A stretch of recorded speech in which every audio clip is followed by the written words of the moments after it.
बिस्मिल्लाहिर्रहमानिर्रहीम। अस्सलाम वालेकुम। कैसे हैं सब? अल्हम्दुलिल्लाह हम ठीक हैं और बहुत ज़बरदस्त ही रेसिपी के साथ हम हाज़िर हैं।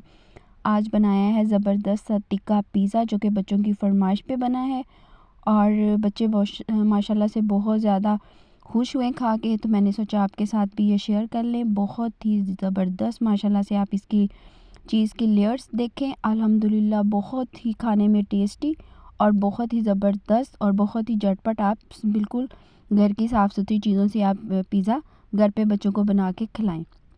बहुत ही मज़ा आया और सफ़ीउल्लाह ने थम्स अप किया है कि बहुत मज़े का बना है। अभी थोड़ा गर्म है और सफ़ीउल्लाह अभी पिज़्ज़े की कटिंग में मसरूफ़ है कि मामा के साथ मैं भी पिज़्ज़ा जोन से वो काट कर लीजिए। सफ़ीउल्लाह ने भी अपना हिस्सा डाल दिया कि वो भी मामा के साथ हेल्प करवा रहा है। और अब आ गई है टेस्टिंग की बारी। तो अभी थोड़ा गर्म है तो इसीलिए सफ़ीउल्लाह से पकड़ा नहीं जा रहा, तो आप ज़रूर ट्राई कीजिएगा, इंशाल्लाह आपको भी बहुत पसंद आएगा।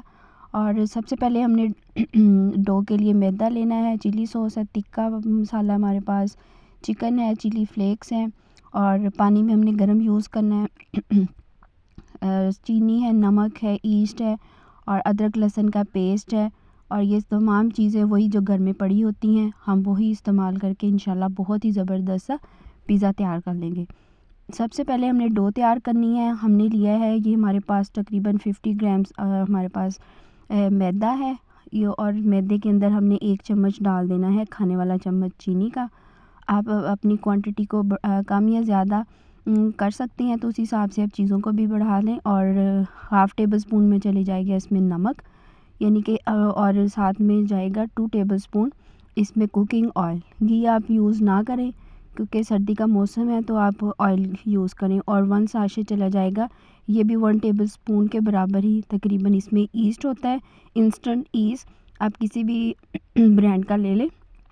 तो उसको साथ ही हम डालेंगे इसमें फुल गर्म पानी आपने लेना है, तेज़ गर्म पानी इसमें डालना है ताकि हमारा जो डो है अच्छे से राइस हो जाए। क्योंकि सर्दी का मौसम है इसीलिए हम इसको नीम गर्म पानी से नहीं, ज़्यादा गर्म पानी से इसको गूँधेंगे। डो हमारी अच्छे से हमने हाथ की मदद से, जैसे हम आटा गूँधते हैं इसी तरह से हमने डो को अच्छे से हमने इस तरह से गूँध लेना है। इतना गूँधना है कि ये अच्छे से इसमें जो ईस्ट वगैरह है, चीनी और नमक वगैरह सारी चीज़ें मिक्स हो जाए। अब हम इसको स्टे देंगे, तकरीबन हमने इसको 1 घंटे के लिए स्टे देना ताकि अच्छे से ये राइस हो जाए। और हम किसी गर्म जगह पे रखेंगे, तो मैंने कवर करके इसको माइक्रोवेव में रख दिया। मोज़रेला चीज़ ले लें या पिज़्ज़ा चीज़ ले लें जिसमें दोनों मिक्स होती हैं, मोज़रेला और चेडर, जो भी आपको फ्लेवर पसंद है। बोनलेस चिकन है, चिकन क्यूब्स मैंने बना लिए हैं। उसमें टिक्का मसाला, थोड़ा सा उसमें गरम मसाला, काली मिर्च, नमक और अदरक का पाउडर और लहसुन पे इसके डाला है। 1 टेबल स्पून इसमें चला जाएगा सिरका, और 1 टेबल स्पून सिरका चला जाएगा। 1 टेबल स्पून इसमें जाएगी सोया सॉस, और सोया सॉस के साथ हम डाल देंगे इसमें टेबल स्पून इसमें चली जाएगी चिली सॉस या हॉट सॉस, जो भी आपको फ्लेवर आपने जिस तरह का भी इसको देना। क्योंकि मैं थोड़ा सा स्पाइसी बना रही हूँ क्योंकि मौसम के हिसाब से, और बच्चों ने थोड़ा सा स्पाइसी खाना है और छोटू के लिए मैं थोड़ा सा लाइट रख लूँगी। और वाइट सॉस के लिए हमें क्रीम चाहिए, मायोनीज़ चाहिए, मैदा चाहिए हमें 2 टेबल स्पून, और 1 टेबल स्पून हमारे पास मक्खन है, और फुल क्रीम मिल्क हमने लेना है, यानी कि फ़्रेश क्रीम जो दूध के ऊपर मलाई है वो भी हमने इसमें डाल देनी है। मक्खन को हम जस्ट हल्का सा हमने बस मेल्ट करना है, इसको गर्म नहीं करना। जब मक्खन हमारा मेल्ट हो जाए तो इसी के साथ हमने मैदे का जो हमने 2 टेबल स्पून लिए हैं वो उसको हमने अच्छी तरह से इसको बिल्कुल लो फ्लेम पे हमने इसको भूनना है ताकि हमारी जो मैदा है वो अच्छे से भुन भी जाए। और साथ ही 1 कप हमने इसमें मलाई वाला दूध डाल देना है, और 3 से 4 टेबल स्पून हमने इसमें डाल देनी है क्रीम।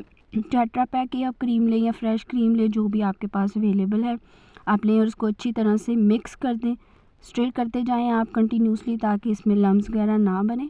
और ये देखें हमारी सॉस बिल्कुल रेडी हो रही है। इसी वाइट सॉस में हम डाल देंगे half table spoon oregano. Oregano का टेस्ट बहुत ज़्यादा इन्हेंस होता है पिज़्ज़े में। और हम इसमें डाल देंगे हस्बे ज़ायक़ा, जितना भी आपने इसको स्पाइसी रखना है उसमें ब्लैक पेपर यानी कि काली मिर्च या वाइट पेपर, जो भी फ्लेवर आपको पसंद है आप डाल लें। और उसमें डाल लेंगे हस्बे ज़ायक़ा नमक,